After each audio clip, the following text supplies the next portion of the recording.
दशकों की दुश्मनी, बंद दरवाजों के पीछे एक ऐतिहासिक शांति समझौता, अमेरिका और ईरान एक ही मेज पर। ये एक ऐसा पल हो सकता था जो शायद पीढ़ियों में एक बार आता है। तो फिर ये सब इतनी बुरी तरह से बिगड़ा कैसे? चलिए समझते हैं इस हाई स्टेक्स डिप्लोमेटिक ड्रामा के गिरने की पूरी कहानी। सोचिए जरा, पूरे 21 घंटे पाकिस्तान में नेगोशिएटर्स ने लगभग पूरा एक दिन बिना रुके एक डील तक पहुंचने की कोशिश में लगा दिया। ये कोई आम मीटिंग नहीं थी, ये तो एक डिप्लोमैटिक मैराथन थी, पूरी तरह से डेडिकेशन और शायद हताशा से भरी हुई। और इतनी मेहनत का नतीजा? सिफर, बिल्कुल कुछ नहीं। वो 21 घंटे की मैराथन मानो रेत के महल की तरह बस ढह गई। और ये एक ऐसी ऐतिहासिक नाकामी थी जिसके नतीजे दूर तक जाने वाले थे। तो आखिर हुआ क्या था? ये कहानी शुरू होती है इस्लामाबाद, पाकिस्तान से। माहौल में उम्मीद तो थी, लेकिन वो उम्मीद बहुत जल्द ही गहरी निराशा में बदलने वाली थी। पहले तो ये समझना होगा कि ये लम्हा कितना रेयर था। दशकों से अमेरिका और ईरान के अधिकारी इस लेवल पर सीधे बात नहीं करते थे। ये एक मौका था सालों से जमी दुश्मनी को पिघलाने का, और इसीलिए इसका फेल होना और भी ज्यादा दुखद हो जाता है। और जैसे ही नेगोशिएटर्स बाहर निकले, मेजबान पाकिस्तान की घबराहट साफ महसूस की जा सकती थी। उन्होंने फौरन एक नाजुक सीज़फायर को बनाए रखने की अपील की, क्योंकि वो जानते थे कि इस नाकामी ने इस पूरे रीजन को एक बार फिर अस्थिरता की कगार पर लाकर खड़ा कर दिया है। तो सवाल ये है कि आखिर उसे कमरे में इतनी उम्मीदें और इतना डर क्यों था? दांव पर लगा क्या था? चलिए इसी को समझते हैं। देखिए, ये सिर्फ किसी एक मुद्दे की बात नहीं थी। ये तो मुद्दों का एक उलझा हुआ जाल था। एक तरफ हफ्तों से चल रही जंग को खत्म करना था, दूसरी तरफ दुनिया की तेल सप्लाई के लिए जरूरी एक समुद्री रास्ते का भविष्य, ईरान के न्यूक्लियर प्रोग्राम का सवाल, और ऊपर से लगे आर्थिक प्रतिबंध। सब कुछ दांव पर था। और यहीं पर एक बहुत बड़ा पेंच था, स्ट्रेट ऑफ हॉर्मूज। ये जो छोटा सा समुद्री रास्ता है ना, दुनिया का 20% तेल यहीं से गुजरता है। इस पर किसका कंट्रोल हो, ये ग्लोबल इकोनॉमी से लेकर पेट्रोल पंप पर तेल की कीमतों तक हर चीज पर असर डालता है। और इस मुद्दे पर दोनों में से कोई भी पक्ष पीछे हटने को तैयार नहीं था। तो अब आते हैं $1 मिलियन सवाल पर। आखिर ये सब बिखरा क्यों? जैसे ही दरवाजे बंद हुए, ब्लेम गेम शुरू हो गया। और जैसा कि सोचा जा सकता है, दो बिल्कुल अलग अलग कहानियां सामने आईं। अमेरिका की तरफ से देखें तो मामला सीधा था। ईरान न्यूक्लियर हथियार न बनाने का पक्का कमिटमेंट देने को तैयार नहीं था। लेकिन ईरानियों के लिए अमेरिका ऐसी मांगे कर रहा था जो नामुमकिन थीं। गैर वाजिब और गैर कानूनी अनुरोध। ये एक ऐसी बुनियादी असहमति थी जिससे कोई भी पीछे हटने वाला नहीं था। और मजे की बात यह है कि ईरानियों ने इस नाकामी को कुछ खास तवज्जो ना देने की कोशिश की।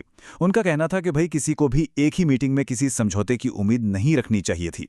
अब ये या तो उम्मीदों को काबू में रखने का एक तरीका था, या फिर इस बात को मानना कि वो कभी किसी फौरी हल के आसपास थे ही नहीं। और यहीं से हम इस मसले की जड़ तक पहुंचते हैं। गहरा पुराना अविश्वास। मतलब शुरू से ही बातचीत शक के इस माहौल में डूबी हुई थी।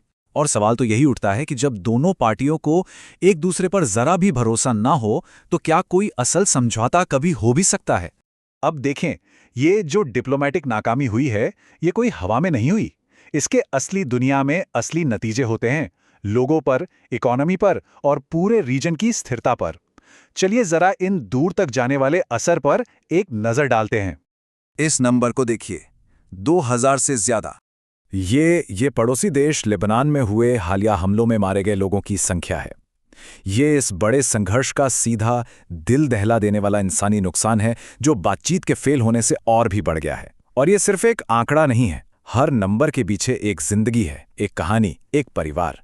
ये वो लोग हैं जिनके पूरे के पूरे गांव तबाह हो गए, जो एक ऐसे जियोपॉलिटिकल शतरंज के खेल में महज मोहरे बनकर रह गए, जिस पर उनका कोई कंट्रोल नहीं। और इसी बीच ईरान के अंदर सरकार ने अपने ही लोगों पर एक डिजिटल पर्दा डाल दिया है। 44 दिनों से इंटरनेट बंद, ये अपने आप में एक वर्ल्ड रिकॉर्ड है।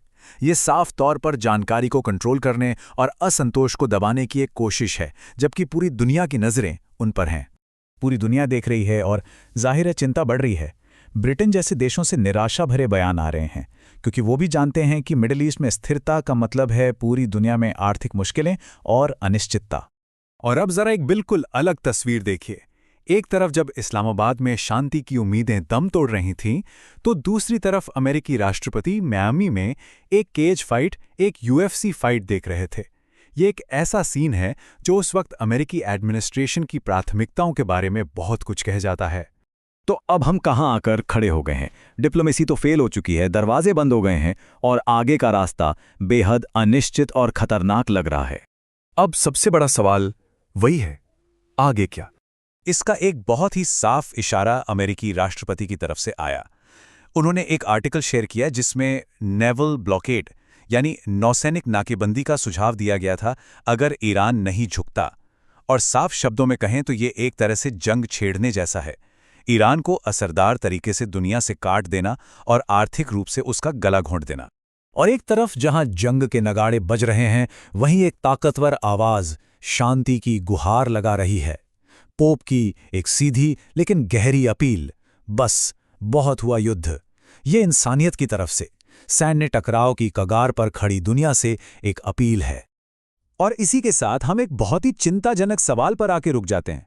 जब डिप्लोमेसी, जब बातचीत के सारे रास्ते बंद हो जाते हैं, तो क्या जंग होना तय हो जाता है? क्या हम एक ऐसे रास्ते पर निकल पड़े हैं जहां से वापसी मुमकिन नहीं? भविष्य दांव पर लगा है।